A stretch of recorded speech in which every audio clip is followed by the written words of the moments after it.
هدف از خلقت عبادت. آیا خدا نیاز به عبادت ما داره؟ نه. پس چرا میگه شما باید عبادت من بکنید؟ خطیب روی همین منبر یک کلمه گفت، مرا از این رو به این رو، که هر کسی قرآن را برای فقط ثواب بردن و ثواب کسب کردن میخونه بدون فهم، این مثل کف روی آبش در بیارم، بدبختش میکنم، فلانش میکنم. نه،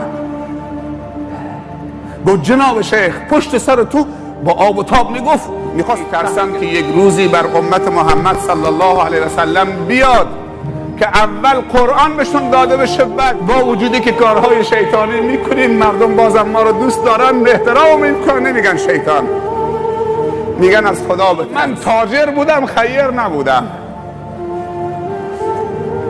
تا تو تاجر باشی خیر نباشی که مالک مالت نیست. یکی از راههای رسیدن به خدا لبخند زدن خدایی تو صورت برادر خواهره.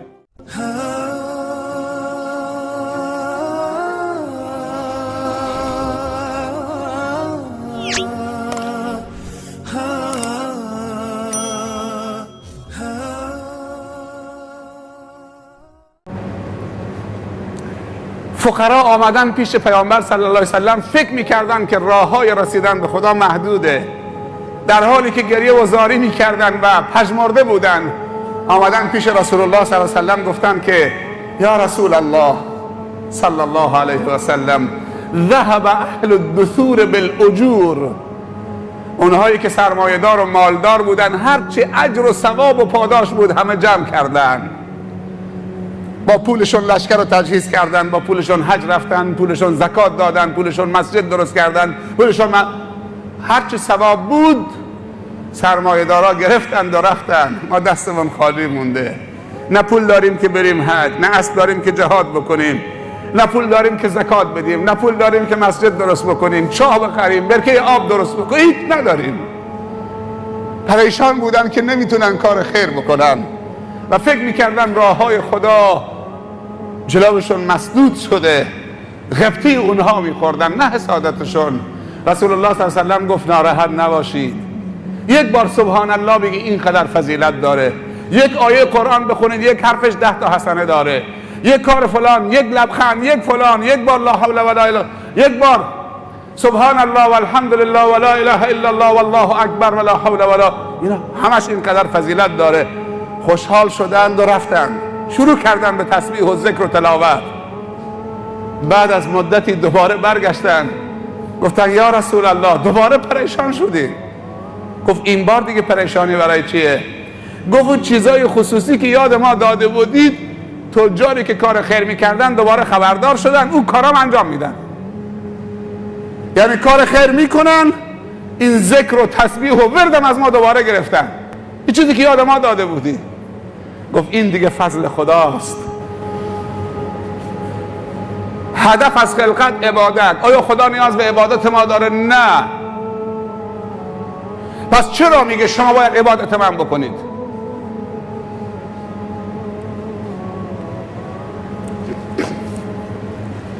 سوال اینجاست، آیا خدا حق داره یه مسابقه بذاره؟ خدا یه مسابقه گذاشت، دنیا میدان مسابقه است. 2 نفر مسابقه گذاشتن تو دنیا، یکی الله، یکی ابلیسه. 2 تا مسابقه، همه دعوت میکنن هر 2 تا که بیاید تو مسابقه ما شرکت بکنید.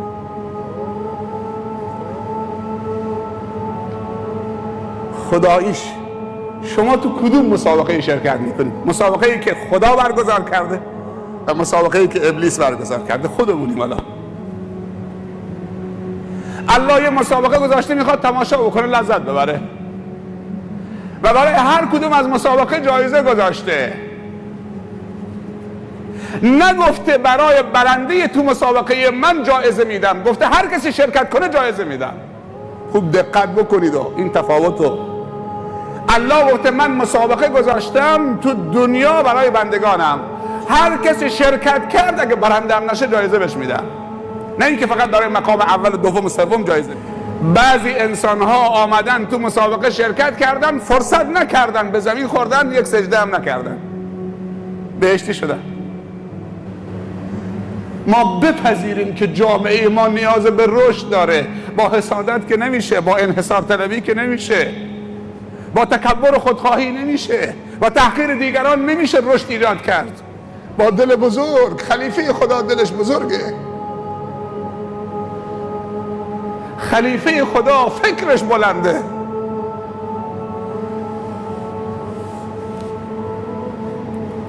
خلیفه خدا صبرش بزرگه،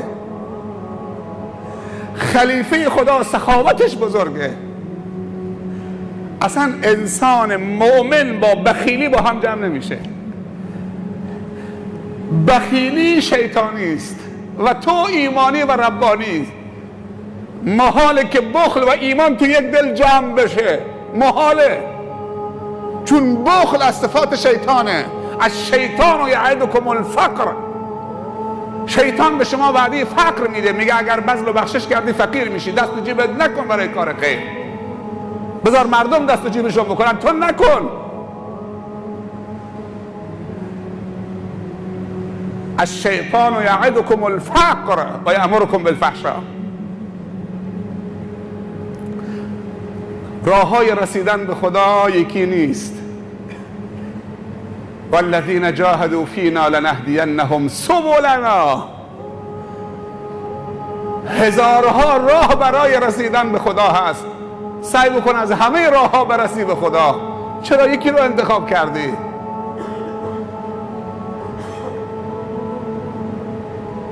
بعضی راه های کوچک تو رو به خدا میرساند. از اون راه های کوچک هم غافل مشو. نگو من کار بزرگ نمیتونم بکنم چون پول ندارم. نه، راه های کوچک هم هست. اتقوا النار ولو بشق تمره. از جهنم و خشم خدا بترس و به خدا متصل بشو با یه نصف خرما. بده به یه روزداری، به یه فقیر. اگه یه خرما داری نصف کن، نصفش بده. تبسمک فی وجه اخیک صدقه. یکی از راه های رسیدن به خدا لبخند زدن خدایی تو صورت برادر خواهره، صورت بشاش داشتن. اگر لبخند، پیامبر گفته صلی الله علیه وسلم، صدقه هست، پس صدقه یکی از راه های رسیدن به خداست.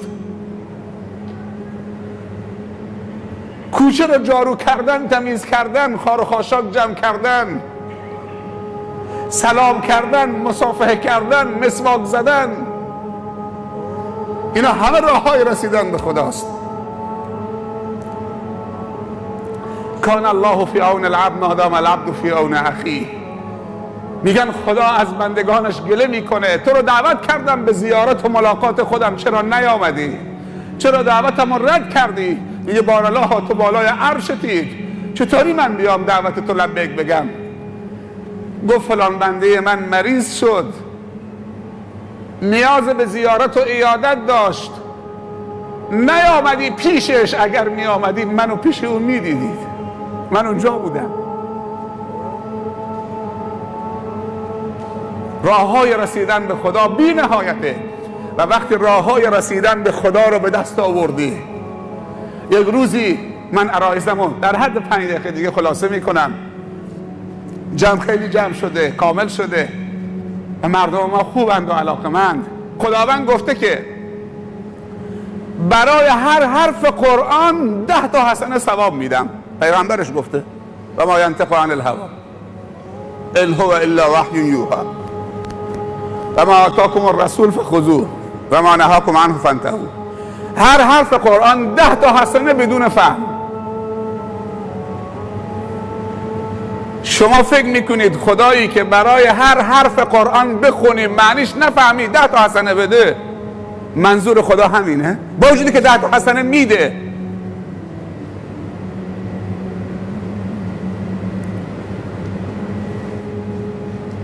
یعنی شما فکر میکنید که قرآن کتاب جمع‌آوری ثوابه؟ خیلی اشتباه میکنیم. اگر کاسه دستمون باشه فقط ثواب جمع بکنیم خیلی اشتباه داریم میکنیم.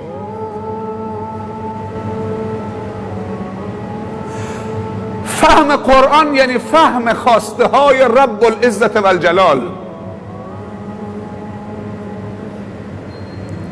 فهم قواعد زندگی. الله یک طرف قضیه است، ما جانشین الله، بندگان خدا، خلق خدا یک طرف قضیه است. دنیا میدان به نمایش گذاشتن طرح خدا، طرحی که طراحی کرده. مجری طرح ما و شماییم، بحث ثواب نیست، بحث تحقق بخشیدن عبودیت و بندگی خدا در زمین و زمان، در دنیاست. کاری به ثواب نداره. قرآن فرستاده شده که عبودیت و بندگی خدا تحقق پیدا بکنه و ما جانشین خدا مدیریت زمین و زمان بکنیم با بندگی خدا و توحید و عقیده و شکر و اخلاق و به نمایش بگذاریم.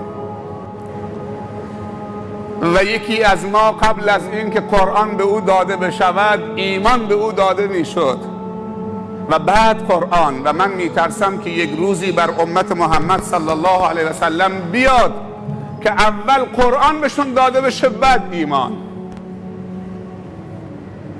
و دچار مشکل بشن.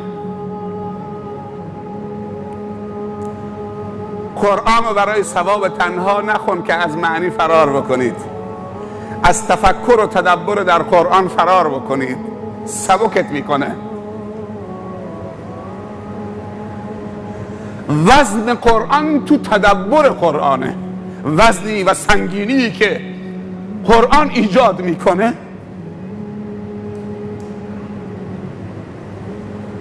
تو تدبر و فهم قرآنه. و قرآن کتاب تغییر آفرینه، یعنی کتابی است که در جامعه تحول می آفریند. و علما میگویند هیچ چیزی آخر این امت رو درست نمیکنه مگر همون چیزی که اول این امت درست شد باش و اون قرآن و سنت بود. ما ایمانمون کامل نمیشه تا رکن ششم ایمان به خداوند که ایمان به فرشتگان خداست تحقق ببخشیم. و تحقق یعنی فرشتگان رو الگو قرار بدیم تو زندگی. همطوری که یکی از ارکان ایمان ایمان به کتبه، باید کتابها رو تو زندگیمون نقش آفرین تصور بکنیم که این کتاب کتاب عادی نیست، این کتاب کتاب تحول آفرینه، کتاب انسانسازی است. به همه کتابها. و یکی از ارکان ایمان ایمان به همه رسول و پیامبران. اینها معلمین موفقی بودند که خیرخواه بودند و دلسوز بودند و تحول آفریدند و حیات بخش بودند. انسان مرده رو زنده کردند، حیات بخشیدن به انسان. ملائکه رو میشناسید؟ شنیدید مخلوقی خداوند داره به اسم فرشتگان. ما انسان ها مخلوقی داره به اسم فرشتگان. شما چه تصوری نسبت به فرشتگان دارید؟ این جمع حاضر وقتی گفتن فرشته چه تصوری دارید؟ فرشتگان خدا سه تا ویژگی دارن. یکی از ارکان ایمان ما ایمان به ملائکه است. سه تا ویژگی ملائکه داره. ویژگی اول بیداری کامل، الیقظة التام. فرشتگان خدا همیشه آگاهن، بیدارن. بیداری منظور اینجا بیداری که در مقابل غفلت ها، نه بیداری در مقابل خواب طبیعی. فلانی خوابه فلانی بیداره. ویژگی که فرشتگان دارن بیداری کامل، هیچ موقع غافل نمیشه از یاد خدا و ذکر خدا و انجام مأموریت با کمال میل. کسی که میخواد تغییر بکنه و تغییر بیافرینه باید بیدار باشه، غافل نباشه. آیا ما تو این نکته با فرشتگان هماهنگیم وقتی میگیم ایمان آوردیم به فرشتگان خدا، کدوم ایمان؟ به کدوم ویژگی؟ ویژگی دوم ملائکه الطهارة الکامله، طهارت کامل. هیچ موقع ملائکه آلودی نیست و تن به آلودی در نمیدیگه، همیشه طاهره، طهارت کامله. از طهارت که رشد ایجاد میشه، نه از نجاست، نه از آلودگی. از نجاست و آلودگی خفقان ایجاد میشه، نفس تنگی ایجاد میشه و جای حاضر میشن که طهارت باشد. تو نجاست ها جای شیاطینه، در مقابلش شیاطین و جنها هم هستن. یکی از اماکن تواجد جنها و شیاطین تو خانه های خرابه است، تو اماکنی که بتونن فساد بکنن مثل بازارها، تو اماکنی که نجاست داره مثل زبالدونی ها، کشتارگاه ها، خلاها، بیت الخلا. اینا محل تواجد شیاطین و جنها هست. تو دشت ها و کویرها و خانه های خرابه و تاریخ خانه ها، تو اماکنی که بتوانن فساد بکنن، بارها، کاباره ها، رقاص خانه ها، عروسی های مبتذل، بازارها، جاهایی که بتونن فساد بکنن. و سوم اماکنی که در اونجا نجاست هست، دعای ورود به بیت الخلا، اعوذ بک من الخبث والخبائث، کشتارگاه ها، زبالدونی ها.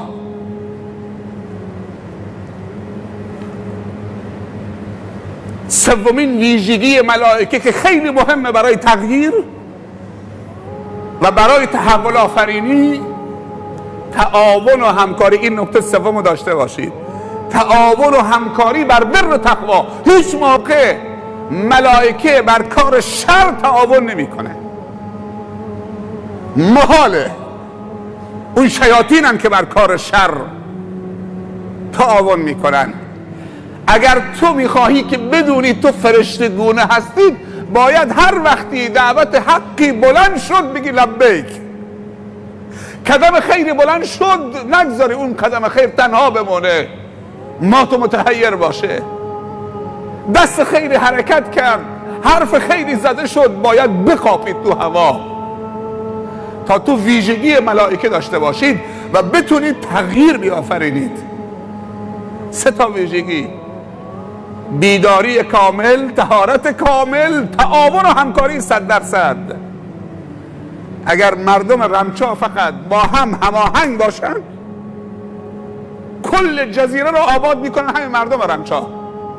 نمیخوام بگم کل مردم جزیره ها، کافی است که یک روستا در جزیره یا یک قشر علما با هم هماهنگ 100% باشن، باور بکنی اصلا جنوب متحول میکنن. علمای جزیره، تجار جزیره با هم باشن، جنوب متحول میکنن. دانشجوهای جزیره با هم باشن، متحول میکنن. هر قشری. من امروز قبل از عشا رسیدم اینجا، دیدم که داخل مسجد و اطراف مسجد حتی مادرهای پیر سن 50 ساله جارو دستشون بود، پله های مسجد جارو میکردن، آفتابم دستشون بود میشستن. یه نفر رفت پیش یک عالمی، گفت فلانی پشت سر فلان چیز میگفت،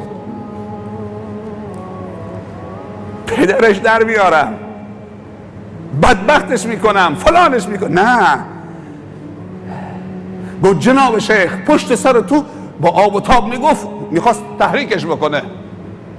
گفت ببین برادر، خوب دقت بکنید، گفت ببین برادر، اگر اون چیزی که برادرم درباره من میگفته در غیاب من در من هست، خدا به من توفیق بده تا توبه بکنم، برادرم هم چه؟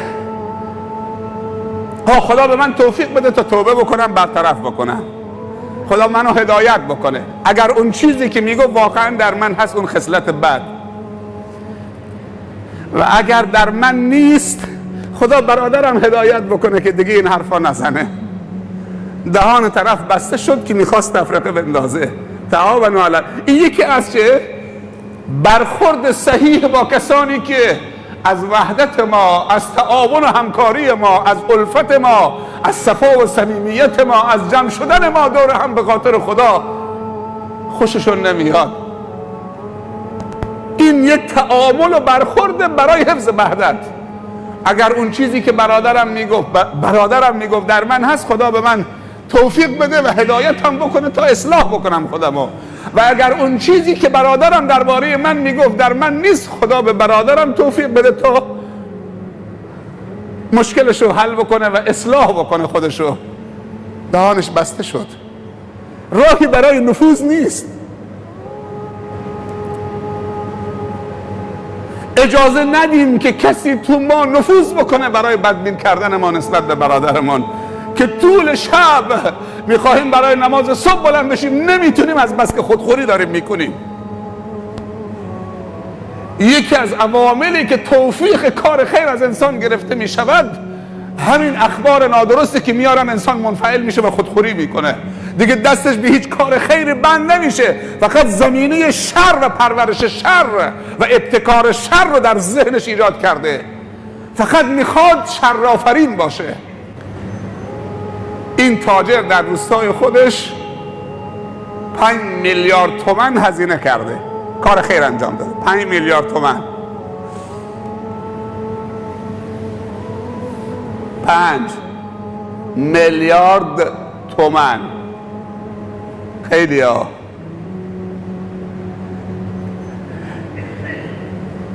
میدونی چی میگفت؟ میگفت من تاجر بودم خیر نبودم. تا تو تاجر باشی خیر نباشی که مالک مالت نیستی. در فرهنگ دینی به کسی میگن سرمایه دار که خیر باشه. در فرهنگ دینی ما به کسی میگن سرمایه دار که حسناتش زیاد باشه، کار خیر زیاد باشه، نه کسی که سنگ و سیمان رو هم گذاشته، نه کسی که پاساژ زده. به این نمیگن تاجر و سرمایه دار. در فرهنگ دینی به کسی میگن سرمایه دار که وقت مردن شهاده به زبانش بیاد و دستشو دراز بکنه. این خیر میگفت من تاجر بودم اما خیر نبودم. از کجا متحول شدم؟ کجا تغییر در من آمد که من با این همه سرمایه و مال و تجارت خیر نیستم؟ خودم هم نمیفهمیدم که باید خیر باشم. از برکت منبر جمعه صحبت میکرد که این منبر چقدر برکت داره وقتی انسانهای با برکت روی منبر قرار میگیرن. میگم یک روز خطیب روی همین منبر یک کلمه گفت، مرا از این رو به این رو کرد. میگم من از این منبر خیر دیدم، من تاجر بودم خیر نبودم. وقتی انسان خیر نباشه مد نظر خدا نیست. خدا که چشمش به مال تاجر نیست، که خدا چشمش دنبال انسانی است که خیر باشه و کل فرشتگانشو میگماره که فیلم برداری از خیر بکنن. این تاجر میگفت که من از این منبر خیر دیدم و کسی حق نداره روی منبر رسول الله غیر از خیر حرف بزنه، غیر از خدا و رسول خدا و کتاب و سنت حرف بزنه. این منبر برای جاه طلبی نیست که من درباره خودم صحبت بکنم. بعضی خطبا وقتی میرن روی منبر عقده‌ای هستن، هر کس به جامعه یه چیزشون گفته حالا میخوان چه همونجا تو نماز جمعه دلشون رو خالی بکنه. اگه دوباره جوابش داد دوباره جمعه دیگه میاد فکر میکنه این منبر برای کوبیدن مردمه. این منبر هدایته، منبر خیره. میگو یک کلمه از خطیب روی منبر از دهانش در آمد، مرا از این رو به این رو کرد. 5 میلیارد کار خیر کرده، بازم هنوز فقط تو روستای خودشون نزدیک 4-5 میلیارد هم تو روستاهای اطراف. یکی از روستاهای اطراف میگو 500 میلیون تو روستای ما کار خیر کرده. یک کلمه تغییرش داد. وقتی تغییر پذیرفت دلشم پاک بود، از تاجر شد تبدیل به خیر. نه تنها خودش خیر، خیرین دیگه تجار دیگه هم توجیه میکنه که اونها هم خیر بشن که لذت داره. بازم دوباره استغفار هست، دوباره تو رو برمیگردونه به راه خدا. یعنی خداوند قدرت تدارک هم به تو داده که استدراک بکنید. اگر فول کردی، اگر خطا کردی، اگر لغزش کردی، دوباره استغفرالله، دوباره میاد تو مسابقه.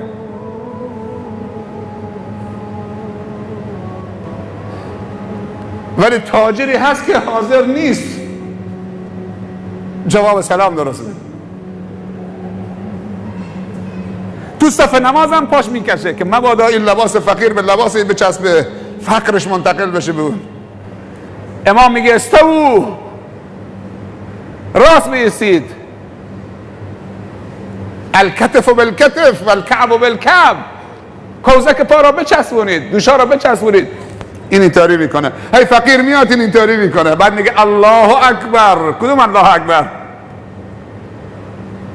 اینم بنده خداست. نترس با چسبیدن لباسش به لباست فقرش منتقل نمیشه. تو چند تا بچه سیاه دستشون گرفتی، بعد نگاه دستت کردی که دست سیاه شده؟ نشون من بده، نشون من بده. تو یه وقت شده که دست یک سیاهی بگیرید، دست یک بنده زشت رویی بگیرید که صورت زیبا نداره، بعد صورت زشت بشه.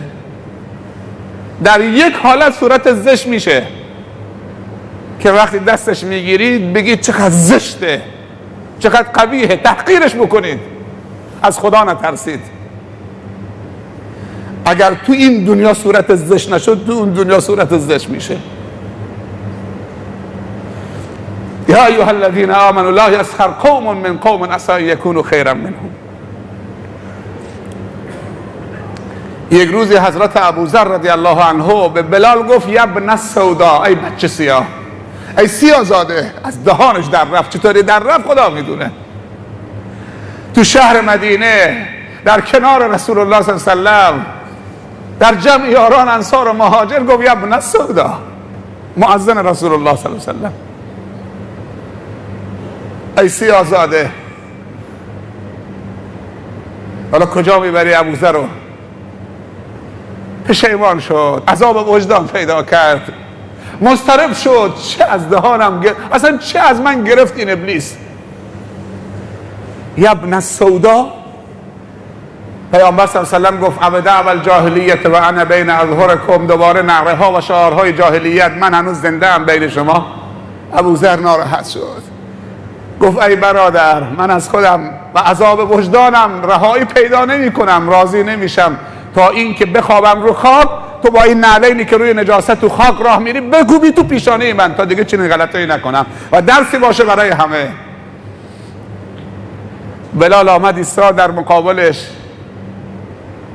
با چه ادبی و چه عاطفه‌ای و چه احترامی رو کرد به برادرش که اشتباه کرده بود در حقش. گفت یا اخی، ای برادر، لم اکن لاطأ باقدامی علی وجه سجد لله. من کسی نیستم که با این نعلینی که روی خاک راه می رود و نجاست بکوبم یا بگذارم بر پیشانی که این پیشانی برای خدا سجده کرده.